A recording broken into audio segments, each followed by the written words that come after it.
Oh,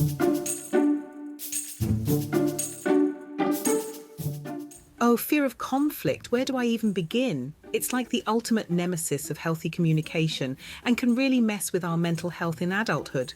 So picture this, you're an adult navigating through the ups and downs of life, and suddenly you find yourself terrified of any kind of conflict. It's like you've developed an allergic reaction to disagreement and you'd rather avoid it at all costs. Sound familiar? Well, this fear of conflict can have quite the impact on our mental well-being. You see, conflict is a natural part of life. It's how we express our differences, find compromises, and grow as individuals. But when we're scared of conflict, we tend to avoid it like the plague. We become people pleasers, constantly saying yes, even when we mean no, just to keep the peace. And let me tell you, that's not a healthy way to live. Think about it.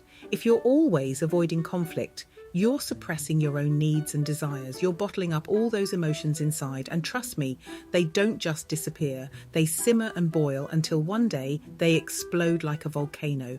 And that's when you find yourself in a full-blown meltdown over something that could have been resolved with a simple conversation. Not fun, right? But it's not just our mental health that takes a hit. This fear of conflict can have a ripple effect on society as well. Imagine a workplace where everyone is too afraid to speak up about their ideas or concerns.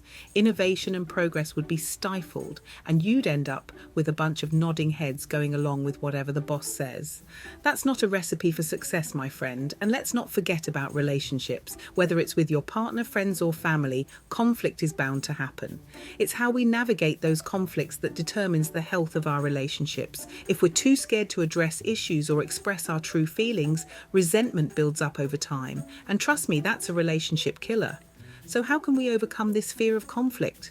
Well, it's all about learning healthy communication skills and building up our confidence. We need to understand that conflict is not the end of the world, but rather an opportunity for growth and understanding. It's about finding the courage to speak our truth, even if it's uncomfortable. And hey, it's okay to disagree. It's how we learn and find common ground. Remember, avoiding conflict might seem like the easy way out, but in the long run, it can have serious consequences for our mental health and society as a whole. So let's embrace those uncomfortable conversations, face our fears, and create a world where conflict is seen as an opportunity for growth rather than something to be feared.